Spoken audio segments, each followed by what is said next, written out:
어머니, 저 암이래요. 위암 3기라고요. 30년을 이 집구석 식모로 살다가 얻은 게 고작 이거예요. 그러니까 이제 이 집에서 당신들이 당장 나가주셔야겠어요. 평생 헌신한 며느리에게 암이 왔다는 소식을 듣고 시어머니가 내뱉은 첫마디가 뭔지 아십니까? 오늘은 30년 세월을 짓밟힌 한 여자의 처절하고도 통쾌한 복수극을 들려드릴까 합니다. 여러분, 살다 보면 내 인생이 왜 이리 퍽퍽한 꽁보리밥 같을까 싶은 날이 있지 않나요? 목구멍에 턱하니 걸려 물 한 모금 없이는 도저히 넘길 수 없는 그런 날들 말입니다. 새벽 5시 남들 다 단잠에 빠진 시간에도 명숙 씨의 주방은 달그락 소리로 분주합니다. 30살에 시집와서 60이 넘은 오늘까지 그녀의 시계는 단 한 번도 자신을 위해 돌아간 적이 없었죠. 거칠어질 대로 거칠어진 손마디는 찬물에 불어 마디마디가 쑤셔오지만 명숙 씨는 버릇처럼 멸치똥을 따고 쌀을 안 칩니다. 방 안에서는 벌써 시어머니의 마른 기침 소리가 들려옵니다. 저 소리는 곧 폭풍이 몰아칠 거라는 예보나 다름없죠. 아니나 다를까 문이 획 열리며 시어머니가 나타납니다. 아이고, 집안꼴 잘 돌아간다. 해가 중천에 떴는데 아직 국도 안 끓였냐? 내가 그러니 우리 아들이 만날 밖으로 돌지. 맹물 같은 년. 명숙 씨의 가슴에 비수가 꽂히지만 그녀는 그저 묵묵히 국자를 저을 뿐입니다. 30년 세월 동안 배운 건 대꾸하는 법이 아니라 참는 법이었으니까요. 시어머니는 식탁에 차려진 나물을 젓가락으로 휘휘 젓더니 퇴하고 뱉어버립니다. 간이 짜네, 색깔이 죽었네, 온갖 트집을 잡으며 명숙 씨의 영혼을 갉아먹습니다. 하지만 정말 명숙 씨를 무너지게 하는 건 거실 소파에 누워 이 광경을 못 본 척하는 남편의 뒷모습입니다. 엄마 좀 그만해라는 말 한마디가 그렇게 어려울까요? 명숙 씨는 문득 주방 창가에 비친 자신의 얼굴을 봅니다. 언제 이렇게 푹 꺼진 눈동자와 깊은 주름이 자리 잡았는지. 그때였습니다. 아랫배를 쥐어짜는 듯한 통증이 명숙 씨를 덮친 것은요. 식은 땀이 비 오듯 쏟아지고 눈앞이 노랗게 변하는데 시어머니는 등 뒤에서 여전히 소리를 지릅니다. 야, 너 내 말 안 들리냐? 명숙 씨는 주저앉으며 싱크대 모서리를 꽉 쥐었습니다. 무언가 잘못되었다는 불길한 예감이 온몸을 휘감았습니다. 과연 이 통증은 단순한 과로일까요? 아니면 명숙 씨의 인생을 송두리째 바꿀 서망일까요?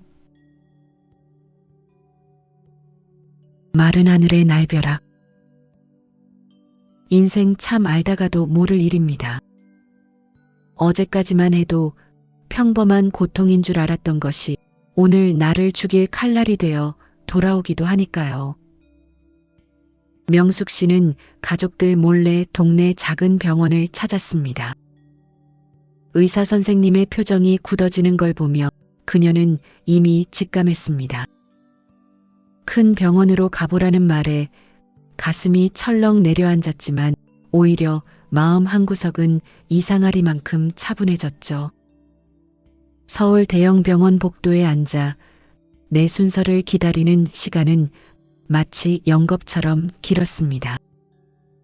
하얀 가운을 입은 젊은 의사가 조용히 입을 열었습니다. 김명숙님, 검사 결과가 좋지 않습니다.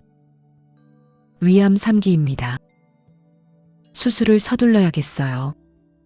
암, 그 한 글자가 명숙 씨의 머릿속을 하얗게 비웠습니다. 슬픔보다 먼저 든 생각은 기가 막히게도 내일 시아버지 제사장은 누가 보나 하는 것이었습니다. 평생을 남의 인생 뒷바라지하며 사느라 내 몸 안에 괴물이 자라는 줄도 몰랐던 자신에 대한 한심함이 밀려왔습니다. 병원을 나서는 길, 햇살은 눈부시게 밝은데 명숙 씨의 세상만 흑백 영화처럼 변해버렸습니다. 길가에 핀 이름 모를 꽃들을 보며 그녀는 소리 없이 물었습니다. 나 정말 이렇게 가야 하는 거니? 한 번도 나답게 살아보지 못했는데 이 억울한 세월을 어쩌면 좋니? 집으로 돌아가는 버스 안에서 명숙 씨는 창틀에 머리를 기댔습니다. 덜컹거리는 진동이 마치 그녀의 부서진 마음 같았습니다. 휴대폰을 만지작거리며 남편에게 전화를 걸어볼까 고민했지만 이내 손을 거두었습니다. 전화를 해봤자 그래서 뭐 어쩌라고? 보험은 들어놨어? 라는 타박만 들을 게 뻔했으니까요. 대신 그녀는 집 앞 시장 골목에서 멈춰섰습니다. 시어머니가 좋아하는 갈치 한 마리를 사기 위해서였죠.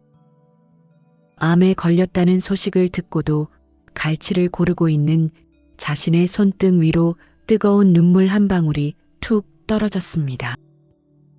비릿한 생선 냄새와 섞인 그 눈물은 세상에서 가장 짠맛을 내고 있었습니다. 집 대문 앞에 선 명숙 씨, 그녀는 과연 이 비극을 가족들에게 털어놓을 수 있을까요? 아니면 또다시 홀로 그 짐을 짊어지게 될까요? 차가운 국밥 한 그릇, 현관문을 열자마자 달려드는 건 따뜻한 환영이 아니라 지독한 음식 냄새와 시어머니의 고함이었습니다. 야, 너 어디 갔다 이제 와? 냉장고에 먹을 게 하나도 없어서 내가 손수 물을 끓여 먹어야겠냐? 아주 상전 납셨어. 명숙 씨는 아무 말 없이 사온 갈치를 싱크대에 내려놓았습니다. 암3기라는 진단서를 가방 깊숙이 쑤셔 넣은 채요. 방에서 나온 남편은 아내의 파리한 안색은 보지도 않는지 소파에 앉아 TV 볼륨만 높입니다. 여보, 나 몸이 좀 안 좋아. 오늘 저녁은 당신들이 알아서 좀 먹으면 안 될까? 명숙 씨가 평생 처음으로 내뱉은 용기 있는 한마디였습니다. 하지만 돌아온 건 남편의 싸늘한 눈총이었습니다. 당신만 힘들어? 나도 밖에서 치여서 들어오면 집에서만큼은 편하게 밥 먹고 싶어? 아프면 약을 사다 먹든가. 왜 사람 기분을 잡치고 그래? 그때 방에서 퇴근하고 나온 아들이 한술 더 뜹니다. 엄마, 나 오늘 배고파 죽겠는데 갈치조림 하는 거야? 빨리 좀 해줘. 나 이따 친구들 만나러 가야 해. 명숙 씨는 부엌 바닥에 주저앉고 싶었습니다. 이 사람들에게 나는 대체 무엇일까? 밥 해주는 기계인가? 아니면 집안을 지키는 가구인가? 그녀는 꾸역꾸역 몸을 일으켜 갈치를 다듬기 시작했습니다. 생선 비늘을 긁어내는 소리가 마치 자신의 뼈를 깎는 소리처럼 들렸습니다. 저녁상이 차려지고 가족들은 개걸스럽게 갈치를 발라먹습니다. 명숙 씨는 식탁 구석에 앉아 찬물에 만밥 한 덩이를 입에 넣었습니다. 모래알을 씹는 것처럼 서걱거리고 차가웠습니다. 어머니, 저 내일부터 며칠 집 좀 비울까 해요. 친정 쪽 일도 좀 있고 해서요. 명숙 씨의 말에 식탁 위로 정적이 흐릅니다. 시어머니가 젓가락을 탁 놓으며 노발대발합니다. 뭐? 친정? 야, 너 거기 가면 누가 밥하고 누가 빨래해? 죽을 날 받아놓은 것도 아니면서 유세는 절대 안 돼. 명숙 씨는 가방 속에 든 진단서를 꽉 쥐었습니다. 어머니, 저 정말 죽을 날 받아놓은 거 맞아요라는 말이 목구멍까지 차올랐지만 끝내 삼켰습니다. 그리고 그 순간 명숙 씨의 눈에 시어머니의 이상한 행동이 포착되었습니다. 화를 내던 시어머니가 품 안에서 낡은 수첩 하나를 급히 숨기는 것이었습니다. 그 수첩 속에 무엇이 들어있는지, 그리고 그것이 왜 명숙 씨의 암 투병보다 더 놀라운 반전을 몰고 올지 명숙 씨는 아직 알지 못했습니다. 차가운 국밥 한 그릇을 비운 명숙 씨의 눈빛이 전과는 다르게 서늘하게 빛나기 시작했습니다. 그녀는 과연 순순히 주방으로 돌아갈까요? 아니면 시어머니의 수첩을 가로챌까요? 아들의 배신, 인생 참 덧없다는 생각. 여러분은 언제 가장 절실히 느끼시나요? 남남인 사람에게 뒤통수를 맞았을 때보다 내 배 아파나. 금쪽같이 키운 자식놈 입에서 비수 같은 말이 터져 나올 때 그때만큼 심장이 덜컥 내려앉는 순간은 없을 겁니다. 명숙 씨는 떨리는 손으로 거실에 앉아 있는 아들 진우를 불렀습니다. 암이라는 무서운 병을 혼자 감당하기엔 그녀의 어깨가 너무나 가냘팠으니까요. 그런데 아들은 엄마가 부르는 소리에도 휴대폰 게임에서 눈을 떼지 않습니다. 겨우 고개를 든 아들의 첫마디는 위로가 아니라 짜증 섞인 핀잔이었습니다. 엄마, 나 지금 바쁜 거 안 보여? 아까부터 왜 자꾸 불러? 아까 먹은 갈치가 좀 비렸나 봐. 속이 안 좋네. 명숙 씨는 목구멍까지 차오른 나 암이래라는 말을 삼키며 아들의 얼굴을 가만히 들여다보았습니다. 저 얼굴 씻기고 입히려고 내 손마디가 다 닳았는데 저놈 대학 등록금 대느라 내 튼이 하나 제때 못했는데. 명숙 씨가 어렵사리 입을 뗐습니다. 진우야, 엄마가 몸이 좀 많이 안 좋대. 병원에서 큰 수술을 해야 할지도 모른다는데 내가 병원에 좀 같이 가줄 수 있겠니? 그러자 아들은 한숨을 크게 내쉬며 휴대폰을 소파에 던집니다. 아니 엄마, 나 내일부터 프로젝트 마감이라 눈코 뜰 새 없이 바빠. 그리고 수진이가 이번 주말에 애 맡기고 쇼핑 간다는데 엄마가 애 봐주기로 했잖아. 엄마 아프면 우리 애는 누가 봐? 엄마가 지금 아플 때야? 자기 몸 관리를 어떻게 했길래 그래 정말. 자기 자식 맡길 걱정부터 하는 아들의 목소리는 명숙 씨의 가슴에 얼음 송곳을 박아 넣었습니다. 미안하다는 말도 걱정된다는 말도 사치였을까요? 명숙 씨가 망연자실해 있는 사이 방에서 나온 며느리 수지는 한술 더 뜹니다. 어머니, 요즘 애들 키우는 게 얼마나 힘든데 그러세요. 저희 이번 주에 호텔 예약도 다 해놨단 말이에요. 아프신 건 알겠는데 일단 이번 주만 좀 참아주시면 안 돼요? 수술이야 뭐 다음 주에 한다고 큰일 나겠어요? 비열할 정도로 당당한 며느리의 말투와 고개를 돌려버리는 아들의 뒷모습. 명숙 씨는 그제야 깨달았습니다. 이 집구석에서 자신의 존재는 어머니도 할머니도 아닌 그저 공짜로 부려먹는 일꾼일 뿐이었다는 사실을요. 명숙 씨의 눈에서 핏물 같은 눈물이 주르륵 흘러내렸습니다. 하지만 그녀는 울음을 삼켰습니다. 더 이상 이들에게 구걸하지 않겠노라 다짐하며 말이죠. 명숙 씨는 방으로 들어가 낡은 여행 가방을 꺼냈습니다. 짐을 싸다. 여러분, 평생을 지켜온 내 집에서 짐을 싸본 적 있으신가요?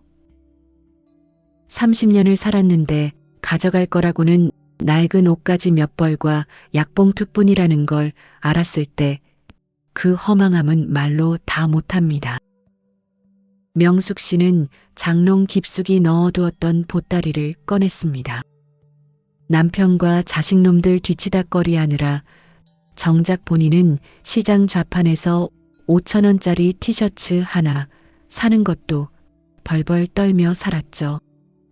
가방을 채우는 건 그녀의 짐이 아니라 지난 세월에 대한 회한이었습니다. 서랍장 구석에서 빛바랜 결혼사진이 보였습니다. 수줍게 웃고 있는 그 어린 소녀가 어쩌다 이렇게 만신창이가 된 할머니가 되었는지. 거실에서는 여전히 아들과 며느리가 이번 주 여행 일정을 짜며 낄낄거리는 소리가 들려옵니다. 엄마가 아프다는 소리는 이미 안중에도 없는 모양입니다. 명숙 씨는 가방 지퍼를 닫으며 마음의 문도 함께 닫았습니다. 그때 안방에서 시어머니의 날카로운 목소리가 들려왔습니다. 야, 김명숙, 너 거기서 뭐하냐? 내 방 청소 안 해? 그리고 내일 모레가 내 시아버지 제사인데 전 부칠 재료는 사왔어? 나 이번엔 동태전 말고 육전 먹고 싶으니까 소고기 좋은 걸로 끊어와라. 돈 없다고 징징대지 말고 내 비상금이라도 털어. 시어머니는 명숙 씨가 가방을 든 것을 보고도 눈 하나 깜짝하지 않습니다. 오히려 기가 차다는 듯 코웃음을 치며 문간을 막아섭니다. 내가 나가면 어딜 간다고 그래. 친정 부모 다 죽고 형제들도 연락 끊긴 년이. 나가면 고생인 줄 알아라. 그리고 제사 빼먹고 나가면 천벌 받는 거야. 알어? 명숙 씨는 시어머니를 똑바로 쳐다보았습니다. 평생을 호랑이처럼 무서워했던 그 눈동자가 이제는 한낱 욕심 많은 노인네의 것으로 보였습니다. 어머니, 저 천벌 이미 받았어요. 암이랍니다. 그런데 그 천벌 저 혼자 안 받을 거예요. 어머니가 그토록 아끼는 아드님, 자제분들하고 잘 살아보세요. 명숙 씨는 힘있게 시어머니를 밀치고 현관으로 향했습니다. 뒤에서 인연이 미쳤나 봐. 야, 거기 안 서? 라며 비명을 지르는 소리가 들렸지만 명숙 씨는 뒤도 돌아보지 않았습니다. 밤 공기는 차가웠지만 30년 만에 처음으로 들이마시는 자유의 숨결은 달콤했습니다. 그런데 지하철역으로 향하던 명숙 씨의 발걸음이 멈췄습니다. 아까 낮에 봤던 시어머니의 낡은 수첩이 그녀의 주머니 속에 들어있었거든요. 정신없는 와중에 식탁 위에 있던 걸 낚아채 온 것이었습니다. 친정 엄마의 낡은 괴짝 갈 곳 없는 발길이 닿은 곳은 도심에서 한참 떨어진 이제는 폐허가 된 친정집 터였습니다. 잡초가 무성하고 지붕은 내려앉았지만 명숙 씨에게는 이곳이 유일한 안식처였죠. 차가운 마루에 앉아 달빛 아래 주머니 속 수첩을 꺼냈습니다. 시어머니가 그토록 애지중지하며 숨기던 수첩. 첫 장을 넘기자마자 명숙 씨의 손이 덜덜 떨리기 시작했습니다. 수첩에는 매달 적힌 액수와 이름이 있었습니다. 그 액수는 명숙 씨가 생활비를 아껴 시어머니께 드린 용돈, 그리고 시아버지가 남긴 작은 연금들이었습니다. 그런데 수취인의 이름이 낯설지 않았습니다. 이순자, 명숙 씨의 친정 엄마 이름이었습니다. 돌아가신 줄로만 알았던 시어머니가 내 엄마 병으로 죽었다고 해서 장례도 못 치러준 그 이름이 수첩에 선명히 적혀 있었습니다. 심지어 불과 지난달까지도 돈이 송금된 기록이 있었습니다. 명숙 씨의 심장이 터질 듯이 뛰었습니다. 이게 대체 무슨 일일까? 시어머니는 분명 명숙 씨에게 친정이 망해서 엄마는 객사했다고 말했었습니다. 그래서 명숙 씨는 평생을 고아처럼 기죽어 살며 시댁에 뼈를 묻었던 것인데 수첩 뒷장에는 메모가 적혀 있었습니다. 오늘도 그 미친년이 딸을 찾는다. 돈 더 주면 입 닥치겠지. 명숙 씨는 미친 사람처럼 마당 한 구석에 묻혀있던 낡은 괴짝을 파헤쳤습니다. 어린 시절 엄마가 보물처럼 아끼던 괴짝이었습니다. 흙투성이가 된 괴짝을 열자 그 안에는 돈뭉치가 아니라 수십 통의 편지가 들어 있었습니다. 수신이는 나의 딸 명숙이에게. 편지 봉투는 모두 뜯기지도 않은 채 시어머니의 필체로 수치거부라고 적혀 있었습니다. 엄마는 살아 있었습니다. 아니, 어쩌면 지금까지도 어딘가에서 딸을 그리워하고 있을지 모릅니다. 시어머니가 중간에서 편지를 가로채고 엄마가 보내온 돈까지 뺏으며 두 모녀를 갈라놓은 것이었습니다. 명숙 씨는 편지를 가슴에 안고 꺼느껴 울었습니다. 30년 세월을 거짓 속에서 식모처럼 살게 한 시어머니의 치졸하고 악랄한 계획, 명숙 씨의 슬픔은 이내 차가운 분노로 변했습니다. 어머니, 당신이 내 인생을 조각냈지? 이제 내가 그 조각들로 당신 목을 겨누게 될 거야. 그때 수첩 마지막 페이지에서 떨어진 쪽지 하나에 적힌 주소. 경기도 오요양원 302호. 명숙 씨는 눈물을 닦고 일어섰습니다. 밤이 깊었지만 그녀의 눈은 그 어느 때보다 형형하게 빛나고 있었습니다.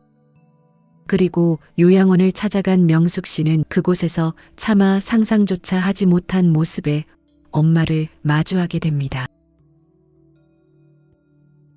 시어머니의 비밀 외출. 여러분, 세상에서 가장 무거운 발걸음은 아마도 진실을 확인하러 가는 길일 겁니다. 명숙 씨는 밤차를 타고 수첩에 적힌 그 요양원으로 향했습니다. 새벽 안개가 자욱한 병원 복도는 지독하게 차가운 소독약 냄새만 감돌았죠. 302호. 그 문을 열기 전까지 명숙 씨는 수만 번을 기도했습니다. 제발, 제발 그 수첩의 내용이 틀린 것이기를. 시어머니가 차라리 나쁜 사람은 맞을지언정 이렇게까지 악마는 아니기를 말입니다. 하지만 조심스레 열린 문틈 사이로 보인 풍경은 명숙 씨의 세상을 무너뜨리기에 충분했습니다. 창백한 환자복을 입고 초점 없는 눈으로 창밖만 내다보는 노파. 30년 전 시어머니가 내 엄마는 객사에서 시신도 못 찾았다며 명숙 씨를 울렸던 그 엄마가 거기 살아 있었습니다. 명숙 씨는 다리가 풀려 바닥에 주저앉았습니다. 엄마 하고 불러보려 해도 목소리가 나오지 않았죠. 그때 복도 저편에서 익숙한 구두 소리가 들려옵니다. 또각 또각. 명숙 씨는 본능적으로 옆 병실 사물함 뒤로 몸을 숨겼습니다. 나타난 사람은 다름 아닌 시어머니였습니다. 몸이 아프다며 제사 음식도 며느리에게 떠넘기던 그 노인네가 새벽같이 일어나 여기까지 온 겁니다. 그런데 시어머니의 손에는 명숙 씨가 밤새 정성껏 부쳤던 육전과 갈비가 들려 있었습니다. 시어머니는 침대에 앉은 명숙 씨의 엄마를 향해 비릿한 웃음을 지으며 도시락을 던지듯 내려놓습니다. 야, 이 미친 노인네야. 내 딸년이 해온 거니까 처먹어. 내 딸은 내가 죽은 줄 알고 내 밑에서 평생 종질하고 사는데 넌 이렇게 명줄도 길게 붙어 있냐? 내가 보낸 그 돈들 내 사위 사업 자금으로 아주 요긴하게 썼다. 내 딸은 그 돈이 다 내가 해준 건 줄 알고 나한테 평생 고마워하며 살고 있고 참 인생 공평하지 않냐? 시어머니의 입에서 터져나오는 말들은 치졸함을 넘어 악마의 속삭임 같았습니다. 명숙 씨는 입을 틀어막고 온몸을 떨었습니다. 자신이 평생 흘린 땀과 눈물이 그리고 엄마가 딸을 위해 보내온 그 피 같은 돈이 모두 저 여자의 주머니 속에서 놀아나고 있었다니. 시어머니는 엄마의 초점 없는 눈을 비웃으며 한술 더 뜹니다. 억울하면 말이라도 해보든가. 근데 어쩌냐. 내 딸은 이제 암 걸려서 너보다 먼저 죽게 생겼는데. 그 순간 명숙 씨의 눈에서 번쩍하고 불꽃이 튀었습니다. 이제 슬픔은 끝났습니다. 오직 차가운 복수만이 남았을 뿐이죠. 추적의 시작. 인생사 참 알다가도 모를 일입니다. 나를 지탱해주던 기둥이 사실은 나를 짓누르던 감옥이었다는 걸 깨닫는 순간 사람은 독해질 수밖에 없습니다. 명숙 씨는 요양원을 빠져나와 곧장 시내의 작은 법무사 사무실을 찾았습니다. 30년 전 시아버지가 남겼다는 그 작은 빌딩과 연금. 시어머니는 늘 이건 다 내 거고 너희는 내가 죽어야 국물이라도 얻어먹는다며 명숙 씨를 협박했었죠. 하지만 명숙 씨는 수첩 속에 숨겨져 있던 낡은 서류 한 장을 기억해냈습니다. 법무사 직원이 서류를 훑어보더니 고개를 갸우뚱합니다. 아니, 아주머니, 이 건물 명의가 30년 전부터 김명숙님, 그러니까 아주머니 성함으로 되어 있는데요. 시아버님 유언장에 아주머니께 증여한다고 명시되어 있습니다. 증여세까지 다 납부된 상태고요. 명숙 씨는 귀를 의심했습니다. 내 건물이라고? 시어머니는 평생 명숙 씨에게 내가 우리 집에 들어올 때 빈손으로 와서 내 아들 고생시킨다며 윽박질렀는데 사실은 명숙 씨가 그 집의 진짜 주인이었던 겁니다. 시어머니는 명예 변경 사실을 숨기기 위해 인감도장을 가로채고 모든 임대료와 연금을 본인 통장으로 가로채 왔던 것이죠. 명숙 씨는 떨리는 손으로 인감증명서를 뗐습니다. 그리고 곧바로 은행으로 향했습니다. 30년 동안 시어머니가 자신의 이름으로 가로챘던 모든 임대료 통장을 정지시키고 명의를 회복하는 절차를 밟았습니다. 그 과정에서 발견된 금액은 명숙 씨가 상상하던 수준을 훨씬 뛰어넘었습니다. 여러분, 착하게 살면 복이 온다는 말 어르신들은 믿고 사셨죠? 하지만 가끔은 내 복을 가로채는 도둑놈이 내 가족의 탈을 쓰고 있을 때도 있는 법입니다. 명숙 씨는 은행을 나오며 처음으로 고개를 꼿꼿이 들었습니다. 그리고 남편에게 전화를 걸었습니다. 전화를 받자마자 남편은 다짜고짜 소리를 지릅니다. 야, 너 어디야? 엄마 지금 배고파서 쓰러지기 일보 직전인데 너 제사 안 지내고 도망간 거야? 당장 안 기어 들어와. 명숙 씨는 차분하게 대답했습니다. 그래요, 갈게요.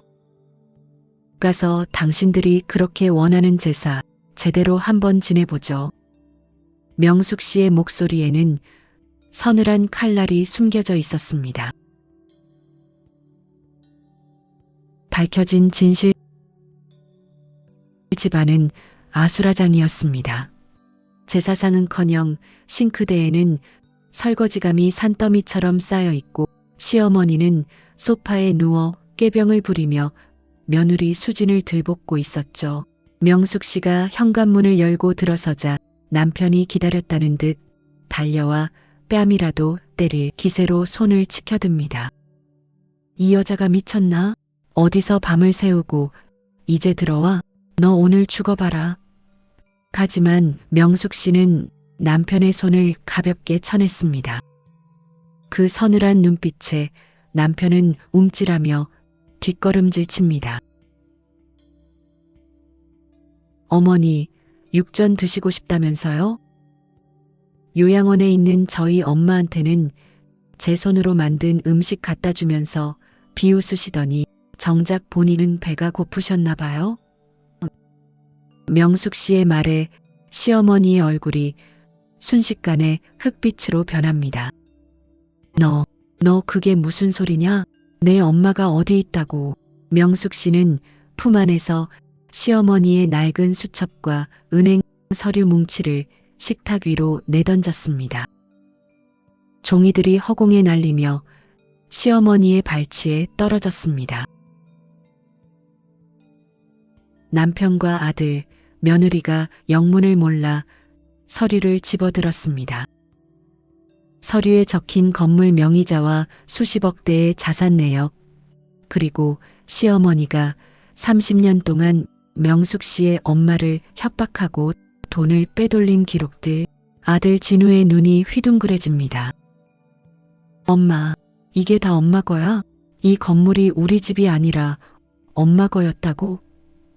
며느리 수지는 재빨리 태도를 바꿔 명숙 씨의 팔을 붙잡습니다.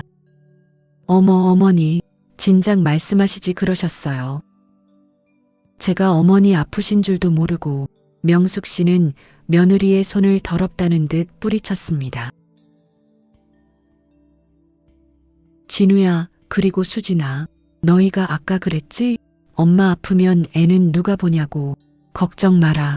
이제 그 애 볼 사람 내가 돈 주고 사줄 테니까. 그리고 여보, 당신이 평생 엄마라고 모신 저 여자가 우리 엄마를 어떻게 했는지 똑똑히 봐. 당신들이 30년 동안 무시하고 짓밟은 사람이 누구 덕에 먹고 살았는지 말이야. 시어머니는 바들바들 떨며 명숙 씨의 다리를 붙잡으려 했습니다. 명숙아, 내가 잘못했다. 내가 우리 아들 잘 살게 해주려고 그랬어. 응? 한 번만 받아오. 하지만 명숙 씨는 시어머니의 손을 차갑게 털어냈습니다. 봐달라고요? 제 엄마와 저를 갈라놓은 30년, 제 몸속에 자란 이 암덩어리 누가 봐줄 건데요? 명숙 씨는 가방에서 미리 준비해온 서류 한 장을 더 꺼냈습니다. 그것은 다름 아닌 강제 퇴거 명령서와 이혼 서류였습니다. 폭발하는 사이다. 여러분, 30년을 키운 자식이 남보다 못할 때 그 심정이 어떨지 상상이나 가시나요? 명숙 씨가 내던진 서류 뭉치를 본 아들 진우는 엄마의 건강 걱정은커녕 계산기 두드리는 소리부터 냈습니다. 엄마, 그럼 이 집 명의가 진짜 엄마 거면 이거 팔아서 내 사업 자금 보태줄 수 있는 거지? 나 지금 투자금 회수 안 돼서 죽을 맛이란 말이야. 아들의 입에서 나온 첫마디에 명숙 씨는 헛웃음이 나왔습니다. 옆에 있던 며느리 수지는 한술 더 뜹니다. 방금 전까지 어머니를 짐짝 취급하던 그 목소리는 어디 가고 꿀을 바른 듯 간사한 목소리로 명숙 씨의 팔을 비벼댑니다. 어머니, 역시 우리 어머니가 대단하실 줄 알았어요. 아픈 건 병원 가서 고치면 되죠. 제가 강남의 유명한 병원 알아볼게요. 일단 이 집 담보로 대출부터 좀 받으면 안 될까요? 비열할 정도로 태도가 돌변한 두 사람을 보며 명숙 씨는 가슴속 깊은 곳에서 차가운 피가 끓어오르는 것을 느꼈습니다. 그때였습니다. 소파 뒤에 숨어 눈치만 보던 남편이 갑자기 서류를 낚아채더니 명숙 씨의 얼굴 앞에 흔들어댑니다. 야, 김명숙, 내가 아무리 명의자라도 이거 다 내 부모님이 일군 거야. 마누라가 암 걸렸으면 집에서 조용히 요양이나 할 것이지. 어디서 이혼 서류를 내밀어? 너 제정신이야?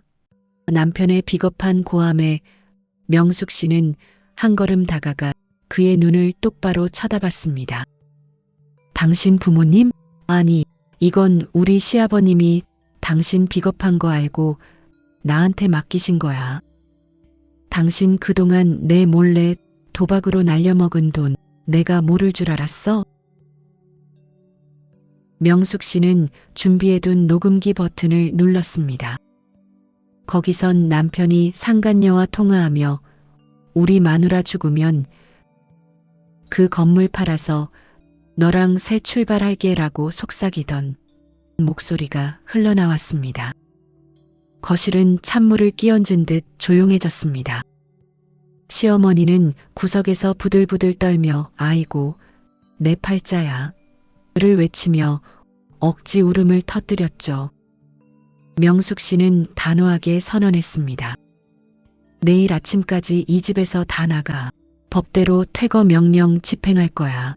30년 식모살이 임금 당신들 인생으로 갚아. 절규하는 그들을 뒤로하고 명숙 씨는 다시 가방을 챙겼습니다. 이제 진짜 주인인 엄마를 데려올 시간이었으니까요. 역전된 가불관계. 인생 참 알다가도 모를 일입니다. 어제는 내가 빌던 사람이 오늘은 내 발밑에서 비는 꼴을 보게 되니 말입니다. 다음 날 아침 명숙 씨가 부른 이삿짐 센터 직원들이 들이닥치자 집안은 그야말로 아수라장이 되었습니다. 시어머니는 거실 바닥에 드러누웠나 여기서 한 발짝도 못 나간다. 2년이 노인네를 길바닥에 나앉게 한다며 동네가 떠나가라 소리를 질렀습니다. 하지만 명숙 씨는 눈 하나 깜짝하지 않았습니다. 오히려 며느리 수진이 챙겨두었던 명품 가방들을 하나씩 압류 스티커를 붙이듯 현관 밖으로 던져버렸습니다. 어머니, 이거 다 제 돈으로 사주신 거잖아요. 이제 주인 찾아가야죠? 명숙 씨의 서늘한 말투에 수진은 울며불며 매달립니다. 어머니, 제발요. 저희 갈 데 없어요. 진우 씨 사업도 망하기 일보 직전이란 말이에요. 아들 진우는 무릎까지 꿇었습니다. 엄마, 내가 잘못했어. 내가 잠시 미쳤었나 봐. 엄마 수술비 내가 어떻게든 마련할게. 제발 이 집만은 팔지 마. 평생 오냐오냐 키웠던 아들의 비굴한 모습에 명숙 씨는 가슴이 미어지는 게 아니라 구역질이 났습니다. 진우야, 내가 내 수술비를 마련한다고? 내 수첩 보니까 내가 지난달에 시어머니랑 짜고 내 암보험금 담보로 대출받으려고 서류 꾸몄더라. 너희가 사람이야? 명숙 씨의 폭로에 아들의 얼굴이 잿빛으로 변했습니다. 시어머니는 끝까지 내가 다 시킨 거다.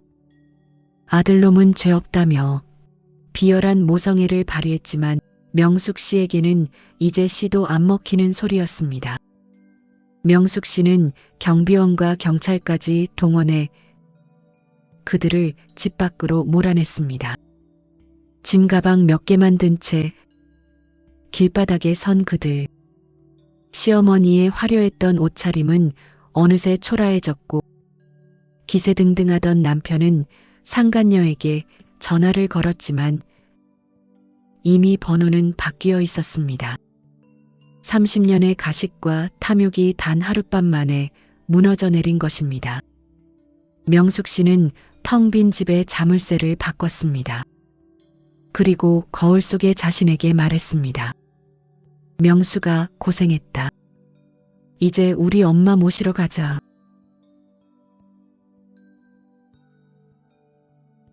마지막 여행. 여러분, 사랑하는 사람과 함께 가는 마지막 길이 여행이 될지 이별이 될지는 하늘만이 아시는 일이겠지요. 명숙 씨는 요양원에서 엄마를 조심스럽게 안아 휠체어에 태웠습니다. 30년 만에 딸의 품에 안긴 엄마는 마치 갓 태어난 아기처럼 가벼웠습니다.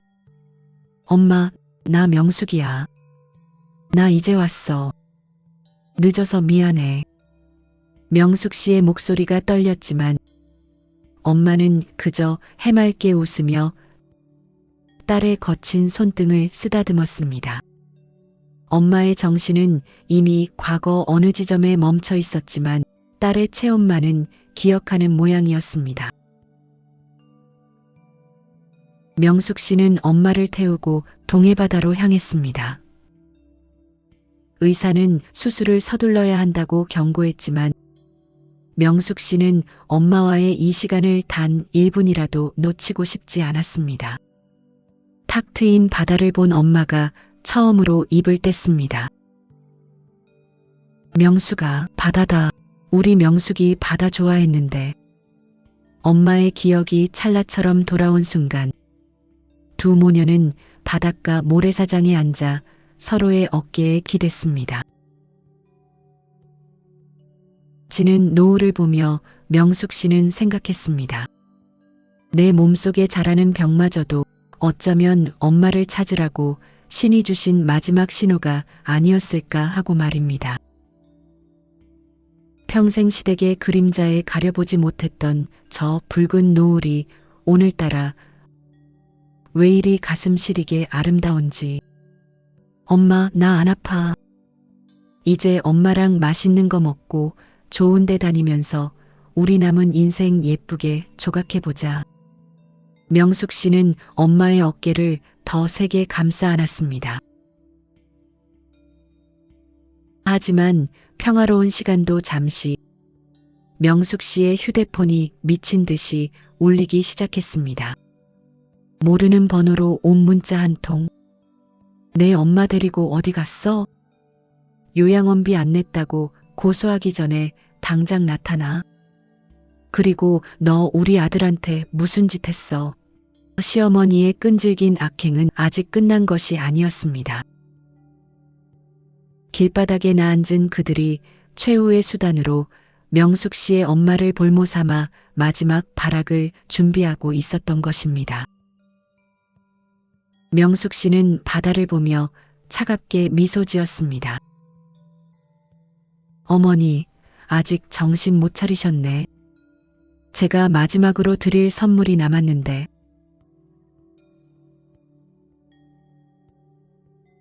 남겨진 조각들. 여러분, 인생이란 게 참 묘합니다. 평생을 나를 괴롭히던 사람이 사라지고 나면 속이 시원할 줄 알았는데 막상 그 추악한 진실의 끝자락을 마주하니 허탈함이 먼저 밀려오더군요. 명숙 씨는 이혼 서류와 퇴거 명령서를 던져두고 요양원에 계신 엄마를 모셔와 새로운 보금자리에 짐을 풀었습니다. 그 소식을 들은 남편과 아들놈은 마지막까지도 치졸함의 끝을 보여주더군요. 집 앞까지 찾아와 문을 발로 차며 내가 우리 엄마한테 어떻게 그럴 수 있어. 노인네 길바닥에서 얼어 죽으면 내가 책임질 거야 라며 고함을 칩니다. 하지만 명숙 씨는 대답 대신 경찰에 신고 버튼을 눌렀습니다. 30년 넘게 들어온 그 지겨운 목소리들이 이제는 그저 소음처럼 들릴 뿐이었죠. 그런데 며칠 뒤 명숙 씨 앞으로 두툼한 서류 봉투 하나가 배달되었습니다. 돌아가신 시아버지가 생전에 변호사를 통해 맡겨두었던 진짜 유언장이었습니다. 시어머니가 그토록 숨기려 했던, 그리고 명숙 씨도 몰랐던 마지막 조각이었죠. 유언장 안에는 놀라운 사실이 적혀 있었습니다. 시아버지는 이미 아들의 도박벽과 아내의 악독함을 다 알고 계셨던 겁니다. 내 아들놈은 제 손으로 땀 흘려 돈을 벌 줄 모르니 내 모든 재산의 관리권과 상속권은 오직 며느리 명숙이에게만 넘긴다.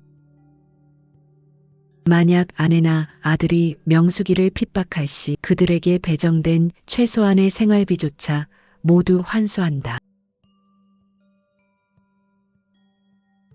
이 사실을 안 남편과 시어머니는 거품을 물고 쓰러질 지경이었죠.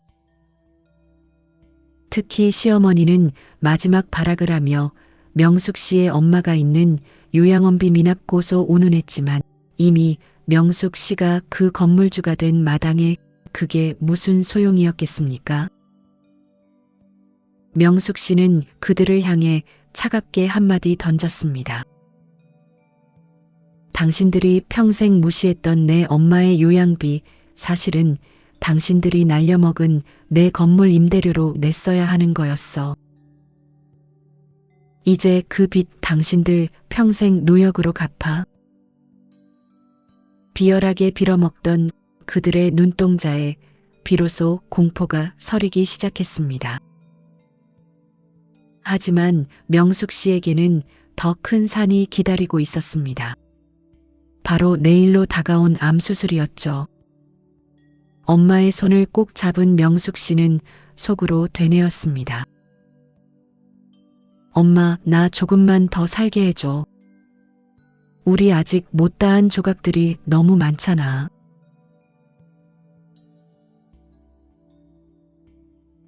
명숙의 홀로서기.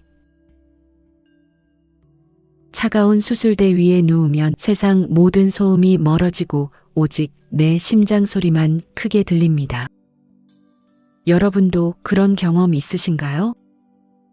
죽음의 문턱에 서서야 비로소 내가 얼마나 치열하게 그리고 바보처럼 남을 위해서만 살았는지 깨닫게 되는 순간 말입니다.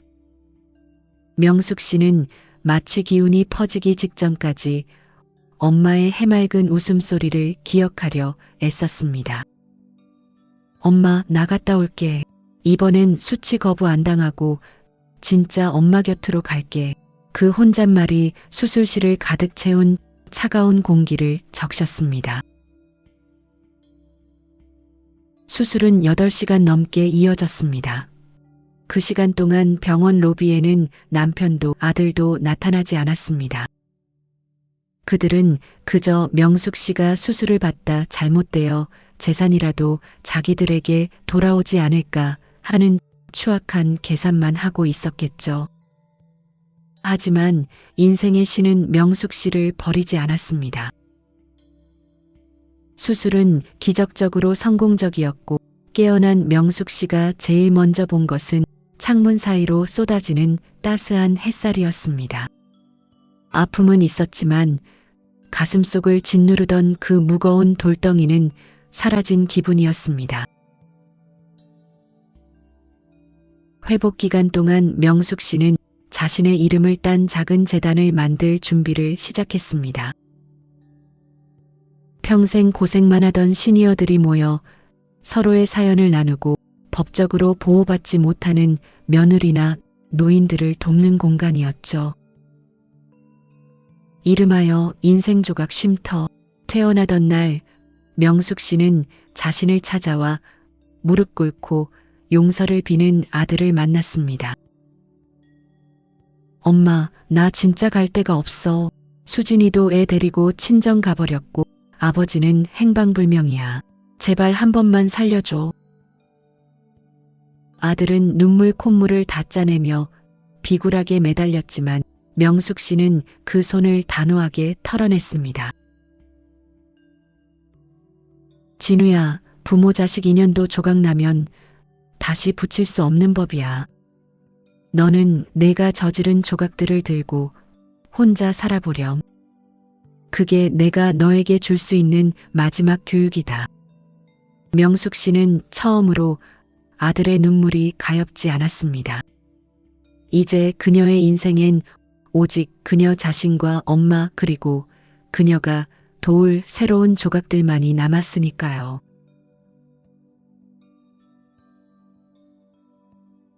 황혼의 미소. 인생사 참 알다가도 모를 일입니다. 꽁보리밥 같던 퍽퍽한 인생도 꾹꾹 눌러 담아 정성껏 비벼보니 이렇게 꿀맛 같은 순간이 오기도 하네요.